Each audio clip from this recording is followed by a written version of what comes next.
राधे राधे, नमस्कार। मैं डॉक्टर विनय पंडित बात करूंगा बसंत पंचमी पे। और बसंत पंचमी को कैसे मनाएं और क्या करें कि हमारी बुद्धि और विद्या दोनों हमें प्रॉपर मिलने लगे। ये वीडियो खास उन लोगों के लिए रहेगा जो पढ़ाई में कमजोर हैं और चाहते हैं कि उनको प्रॉपर विद्या आने लगे और जीवन में कुछ अच्छा कर जाएं। तो अगर आप चाहते हैं कि लाइफ में कुछ चेंज आ जाए और आपको बहुत सारी ढेर सारी जानकारी मिले, तो आप मेरे वीडियो में बने रहिएगा, क्योंकि वीडियो कुछ खास होने वाला है और खास आपके लिए।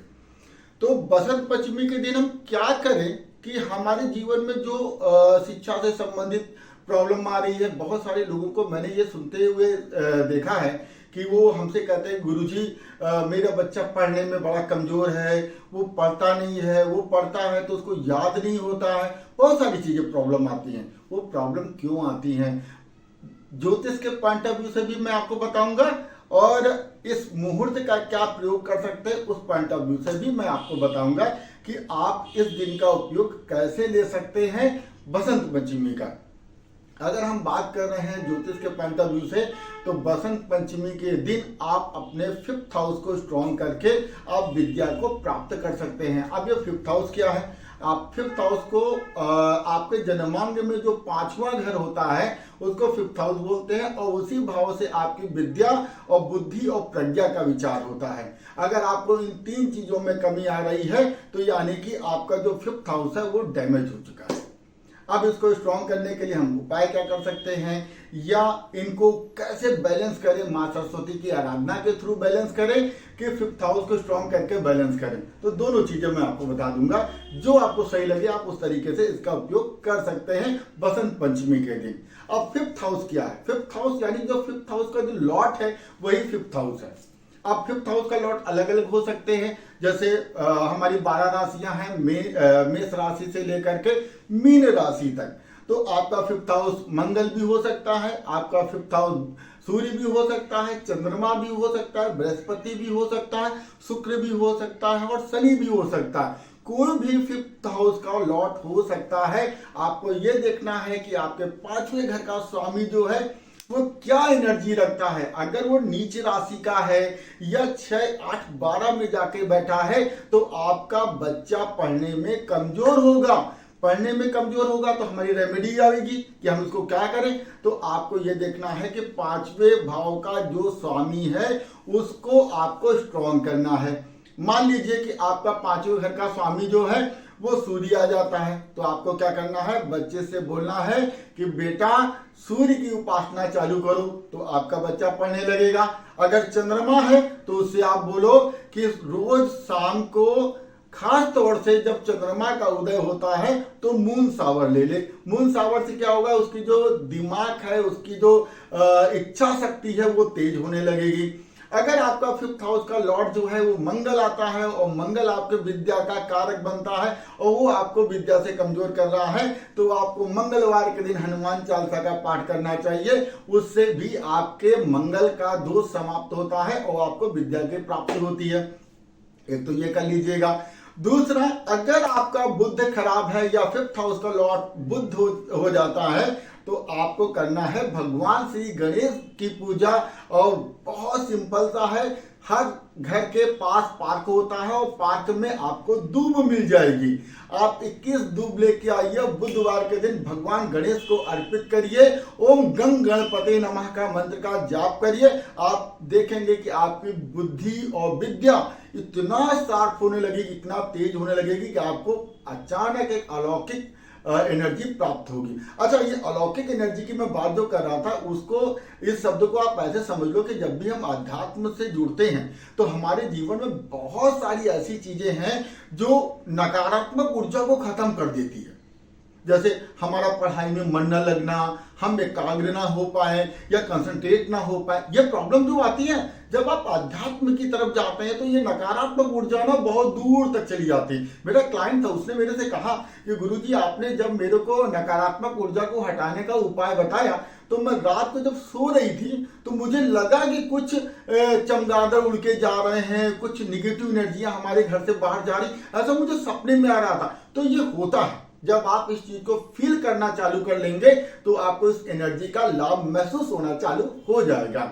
हाँ, अब बात कर रहे थे फिफ्थ हाउस में। अगर आपका बृहस्पति फिफ्थ हाउस में बैठा है और वो अगर आपको कमजोर हो गया है तो आपको क्या करना है, बृहस्पतिवार का व्रत रख सकते हैं या ब्रह्म बृहस्पति नमः इस मंत्र का जाप करके भी आप बृहस्पति को स्ट्रांग कर सकते हैं। और ये इतना स्ट्रांग जब हो जाएगा तो आपको लगेगा कि आपका दिमाग जो है कंप्यूटर की तरह चलने लगेगा। और अगर आप अकाउंट से संबंधित काम कर रहे हैं, वाणिज्य से संबंधित काम कर रहे हैं, तो आपको बृहस्पति स्ट्रांग करना बहुत जरूरी है।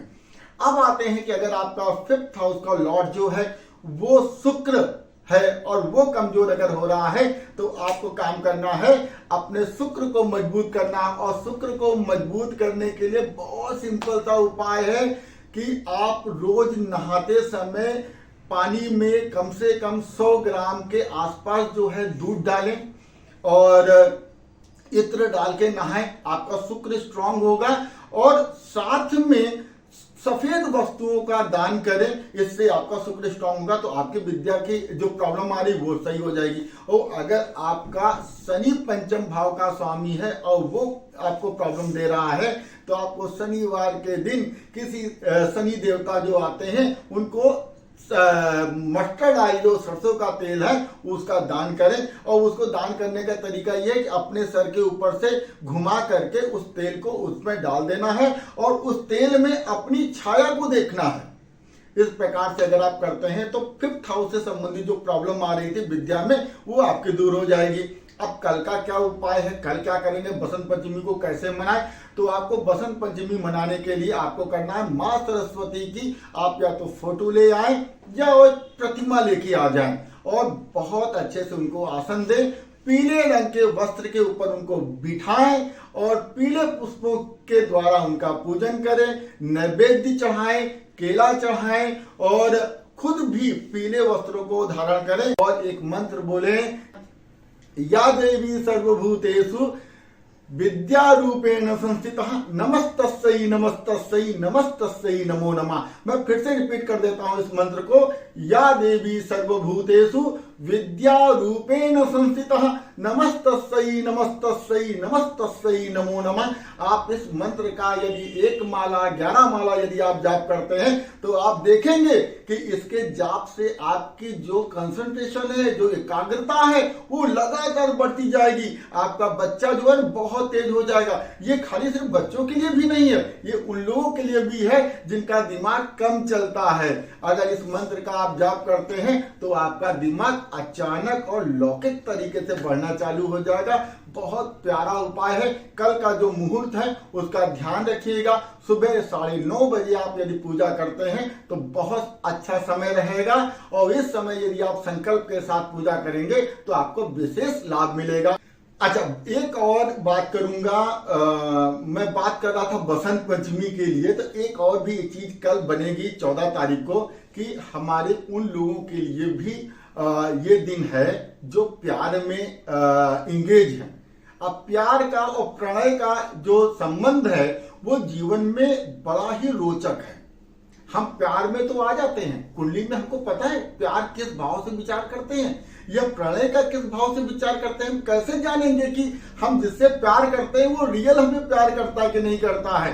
तो ये जानने के लिए भी आपको फिफ्थ हाउस का काम करेगा, क्योंकि 5वां भाव जो है वो आपके प्रणय का है, आपके सोच का है। अगर आपका पार्टनर का फिफ्थ हाउस अगर डैमेज है तो वो पक्की बात है वो आपके प्यार में आपको धोखा दे देगा। अब ये तो हो गया, ये तो बात हो गई कि सच जानने की, वो तो धोखा दे देगा।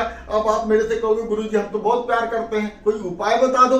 तो उपाय ये है कि अगर उसका फिफ्थ हाउस अगर आपका खराब है और कल वैलेंटाइन डे है तो आप किसी विद्वान पंडित जी से उसके फिफ्थ हाउस का जो ग्रह है उसका पूजन या जाप करवाते हैं तो आपका जो रिलेशनशिप है वो बाउंड करेगा, मजबूत होगा। और वो जो कमिटमेंट नहीं करना ना कि मैं कल शादी करूंगा, मैं बताऊंगा, आगे बताऊंगा, वो कमिटमेंट लेवल पे आ जाएगा। आपको कमेंट कर देगा कि you are my real love. तो आपके लिए बहुत अच्छा कल का मुहूर्त है उन लोगों के लिए जो प्यार में फंसे हुए हैं और वो चाहते हैं उनको लॉयल पार्टनर मिल जाए। तो कल आप बसंत पंचमी के दिन आप इस का उपयोग करें जो मैंने आपको बताया है। यदि आपके प्यार में कोई रुकावट आ रही है तो 5th हाउस के लॉर्ड की पूजा करो, आपके प्यार की रुकावट खत्म हो जाएगी। राधे राधे, नमस्कार।